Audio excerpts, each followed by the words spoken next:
Hello बच्चों, कैसे हो आप लोग। चलिए आज हम नया चैप्टर सीखते हैं, active voice and passive voice. देखिए आपके सामने दो सेंटेंस है। Ram helps Hari, Hari is help by Ram. इसमें देखिए राम सब्जेक्ट है, क्योंकि जो इसने काम किया है वो राम ने किया है, तो राम के द्वारा किया गया है काम। लेकिन उस काम का प्रभाव किस पर उसने किया है? हरि पर किया है। और दूसरे सेंटेंस में हरि को सेंटेंस की शुरुआत में रख दिया गया है, यानी दूसरा हमारा जो सेंटेंस है वो कर्म प्रधान है।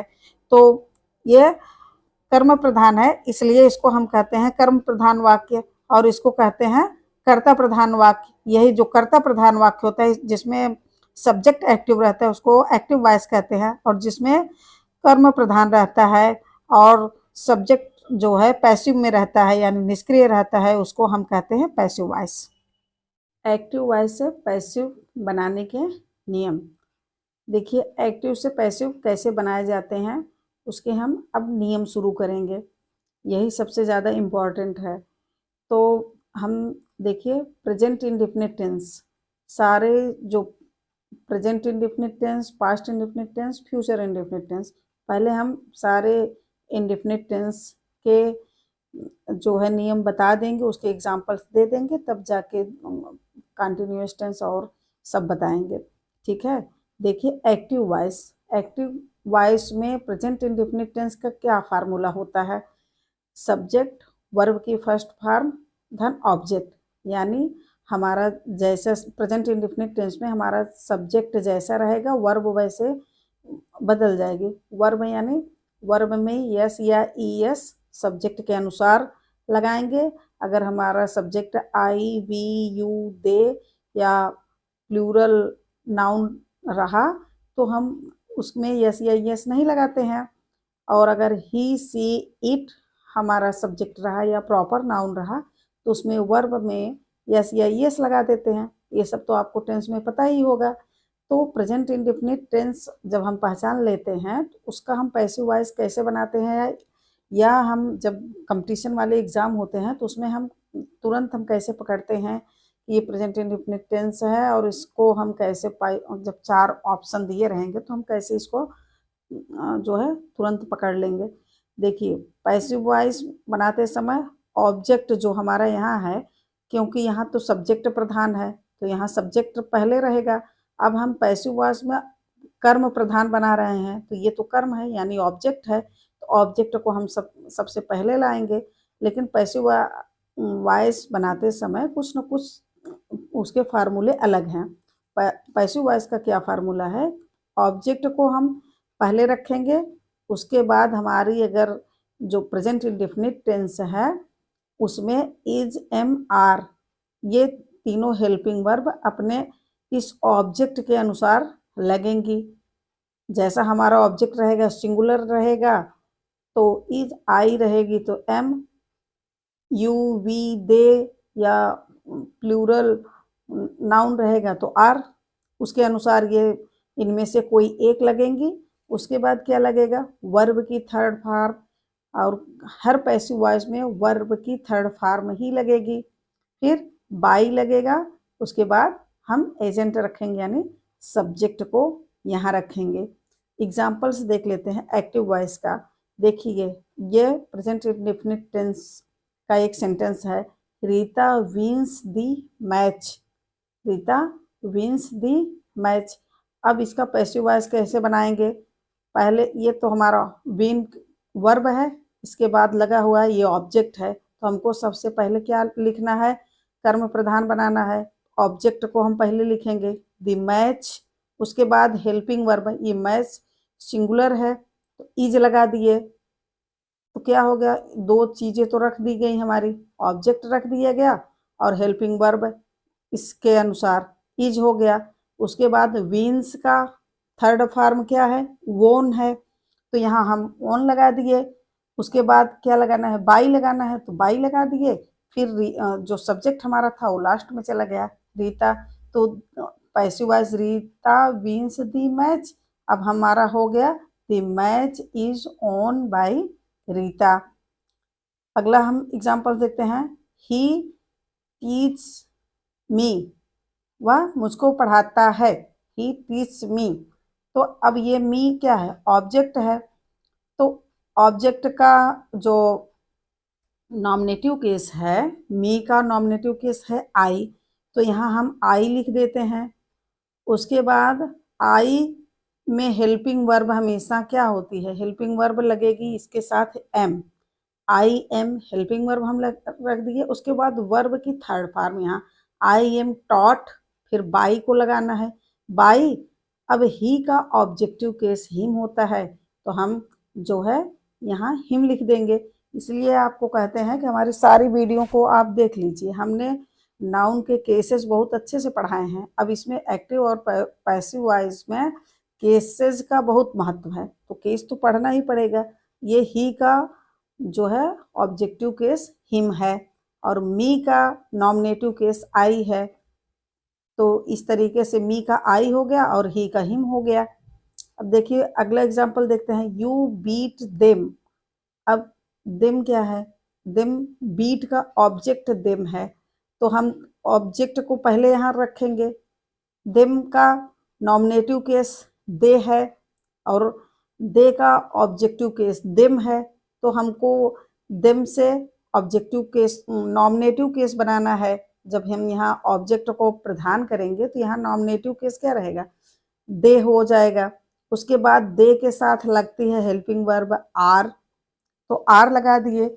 फिर बीट का वर्ब की थर्ड फॉर्म बीट है, तो यहाँ बीटन हो गया। फिर बाई लगा दिए, ये बाई लगा दिए। फिर यू का ऑब्जेक्टिव केस और नॉमिनेटिव केस दोनों यू ही होता है, तो ये यू जो है सब्जेक्टिव से ऑब्जेक्टिव में गया, तब भी यहाँ ऑब्जेक्टिव केस ही रहा। प्रेजेंट इंडेफिनिट टेंस का निगेटिव सेंटेंस का पैसिव वॉइस हम कैसे बनाते हैं, देखिए एक्टिव का फार्मूला है निगेटिव सेंटेंस में, सब्जेक्ट डू या डज नॉट प्लस वर्ब की फर्स्ट फॉर्म प्लस ऑब्जेक्ट। अब इसका हम पैसिव कैसे बनाते हैं, अब पहले ऑब्जेक्ट को ले आते हैं यहाँ सब्जेक्ट के स्थान पर, तो पैसिव बनाने के लिए यहाँ ऑब्जेक्ट हो गया। अब डू और डू या डज हेल्पिंग वर्ब लगी है, तो यहाँ पैसिव वॉइस में हमेशा helping verb is am are लगती है, तो इनमें से कोई एक लगाएंगे, is am are plus not plus V3 यानी वर्ब की थर्ड फॉर्म, फिर प्लस बाई, फिर सब्जेक्ट। इसका एग्जांपल देखते हैं एक्टिव वॉइस का, he does not teach me. तो अब देखिए फार्मूले में है सब्जेक्ट ही है, तो ही के साथ डज नॉट लगेगा और वर्ब की फर्स्ट फॉर्म यहाँ टीच रख दिया गया है, फिर ऑब्जेक्ट मी है। अब इसका हम जब पैसिव बनाएंगे तो मी का नॉमिनेटिव केस बन जाएगा, मी का नॉमिनेटिव केस आई होता है, तो ये आई हो गया। आई के साथ अब जो हेल्पिंग वर्ब लगेगी पैसिव वॉइस में एम, तो ये एम हो गया। फिर नॉट को हेल्पिंग वर्ब के बाद रखते हैं और फिर वर्ब की थर्ड फॉर्म रखते हैं, नॉट को वर्ब की थर्ड फॉर्म के पहले और हेल्पिंग वर्ब के बाद रखते हैं। उसके बाद क्या है, फिर बाई लगा देते हैं। अब ही का ऑब्जेक्टिव केस हिम हो गया, ही जो है नॉमिनेटिव केस में है, इसका ऑब्जेक्टिव केस होगा हिम। तो अब हो गया I am not taught by him, he does not teach मी, तब यहाँ से हो गया मी का I am not taught by him. अगला एग्जाम्पल देखते हैं, ही does not teach me English. देखिए इसमें दो ऑब्जेक्ट हैं, एक मी ऑब्जेक्ट है, एक इंग्लिश ऑब्जेक्ट है। इसको मी को जो है ये पर्सन के लिए ही लगता है, जो पर्सन के लिए होते हैं जो ऑब्जेक्ट, उसको हम कहते हैं कि इनडायरेक्ट ऑब्जेक्ट। इनडायरेक्ट ऑब्जेक्ट हमेशा वर्ब के जस्ट बाद लगा रहता है और जो डायरेक्ट ऑब्जेक्ट होता है उसके पहले लगा रहता है। तो अब हम देखते हैं जिसमें डबल ऑब्जेक्ट लगे हों उसका पैसिव वॉइस कैसे बनाते हैं। अब इसमें क्या करते हैं, चाहे इसको एक ऑब्जेक्ट का हम सब्जेक्ट बनाते हैं पैसिव वॉइस में, और दूसरा जो ऑब्जेक्ट रहता है वो पैसिव पड़ा रहता है, यानी निष्क्रिय पड़ा रहता है, जैसे है रिटेन वैसे ही रहता है। तो फिर हम यहाँ दो ऑब्जेक्ट थे, अब हम इसका पैसिव बनाने के लिए हम इंग्लिश को ऑब्जेक्ट बना लेते हैं। अब इंग्लिश के अनुसार जो है इज लगा देंगे, क्योंकि ये सिंगुलर है तो इज लेगा, इज नॉट, वर्ब की थर्ड फॉर्म टॉट, फिर यहाँ फिर प्रीपोजिशन लगा देते हैं, जो हमारा ये टॉट के बाद वही इनडायरेक्ट हम रख देते हैं ऑब्जेक्ट, लेकिन उसके पहले हम टू लगा देते हैं preposition, taught to me by him. अगर हम इसी चीज को दूसरे विषय आई को हम मान लीजिए आई को हम ऑब्जेक्ट बना रहे हैं, तब उसका पैसिव कैसे बनता है, मी का हम आई कर देंगे आई, अब आई के साथ हमारा जो हेल्पिंग वर्ब लगेगा पैसिव वॉइस में एम हो गया। अब नॉट को अपनी जगह रख ही देते हैं, आई एम नॉट, फिर वर्ब की थर्ड फॉर्म। अब यहाँ टू नहीं लगेगा, टू हमेशा जो है इनडायरेक्ट ऑब्जेक्ट के साथ लगता है। अब यहाँ जो है डायरेक्ट ऑब्जेक्ट आ गया है तो यहाँ हम टू नहीं लिखेंगे, तो हो गया I am not taught English by him. अब ये हिम कहाँ से आया, हिम जो है अब यही ही है, ही जो है यहाँ ऑब्जेक्टिव केस में हिम हो गया। दूसरा हम देखते हैं active, you do not beat them. अब देखिए you do not beat them, अब यू के साथ तो डू नॉट लगता ही है प्रेजेंट इंडिफिनिट टेंस में, वर्ब की फर्स्ट फॉर्म लगी है और ऑब्जेक्ट देम है। अब देम का जो है जब ये नॉमिनेटिव केस में आएगा यानी देम सब्जेक्ट बनेगा तो दे हो जाएगा। अब ये दे हो गया, दे के साथ हमेशा हेल्पिंग वर्ब आर लगती है तो आर हो गया, फिर नॉट हम रख दिए, दे आर नॉट। अब बीट का बीटन हो गया वर्ब की थर्ड फॉर्म, उसके बाद बाई लगा दिए, फिर यू का ऑब्जेक्टिव और नॉमिनेटिव केस दोनों यू ही होता है, इसका ऑब्जेक्टिव केस यहाँ यू रख दिए। इंट्रोगेटिव सेंटेंस देखते हैं, प्रेजेंट इंडिफिनिट टेंस का इंट्रोगेटिव सेंटेंस का हम कैसे बनाते हैं, जिसमें यस या नो वाले क्वेश्चन होते हैं, उसका पैसिव कैसे बनता है। इसका जो फार्मूला है एक्टिव में देखिए, पहले क्या रहता है, हेल्पिंग वर्ब पहले होती है, उसके बाद सब्जेक्ट होता है, फिर वर्ब की फर्स्ट फॉर्म होती है, फिर ऑब्जेक्ट होता है। ये फार्मूला है एक्टिव वॉइस का, प्रेजेंट इंडिफिनिट टेंस का, इंट्रोगेटिव सेंटेंस का। डू या डस, धन सब्जेक्ट, धन वर्ब की फर्स्ट फॉर्म, धन ऑब्जेक्ट। जब इसका पॉजिटिव वॉइस बनेगा तो डू और डू या डज का हम इज एम आर रख देते हैं, इज एम आर। अब देखिए इसमें जो है ऑब्जेक्ट यहाँ आ जाएगा और V1 का V3 हो जाएगा, फिर बाई हो जाएगा, अब सब्जेक्ट यहाँ हो जाएगा। तो इसी फार्मूले पर हमारा जो है सेंटेंस बनेगा। डू या डज जो helping verb present indefinite tense में रहेगी वो वहीं पर रहेगा इज एम आर। देखिए सेंटेंस एक्टिव का, do you beat them, do you beat them, देखिए फार्मूले में रखा गया है, डू यहाँ रखा गया, यू के साथ डू लगता है तो डू हो गया यहाँ, फिर सब्जेक्ट हम यू रख दिए, फिर वर्ब की फर्स्ट फॉर्म रख दिए, उसके बाद ऑब्जेक्ट देम रख दिए। अब इसका हम कैसे पैसिव बनाएंगे, अब देम का क्या होता है, देम का नॉमिनेटिव केस दे होता है और दे के साथ आर लगता है, तो हम यहाँ इज एम आर, तो आर यहाँ रख दिए, तो पहले हम इसको आर रख दिए, फिर सब्जेक्ट दे रख दिए, फिर उसके बाद वर्ब की थर्ड फॉर्म, फिर बाय धन सब्जेक्ट, तो हो गया डू यू बीट देम। तो इसका बन जाएगा are they beaten by you, are they beaten by you. Active voice दूसरा एग्जांपल देखिए, डज ही टीच मी।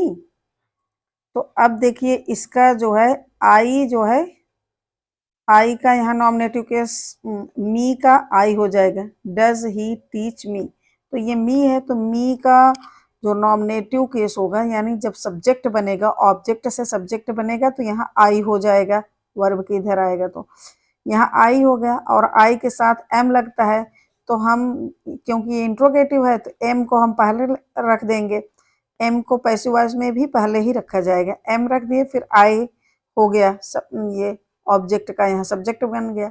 उसके बाद वर्ब की थर्ड फॉर्म लगा दिया गया, taught, am I taught, by, उसके बाद ये ही का हिम हो गया।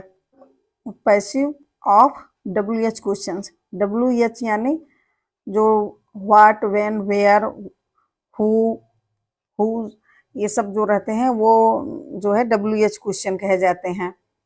तो WH जो की फैमिली वाले जो रहते हैं उनका कैसे हम पैसिव वॉइस बनाते हैं उसको देखते हैं। फार्मूला क्या होता है?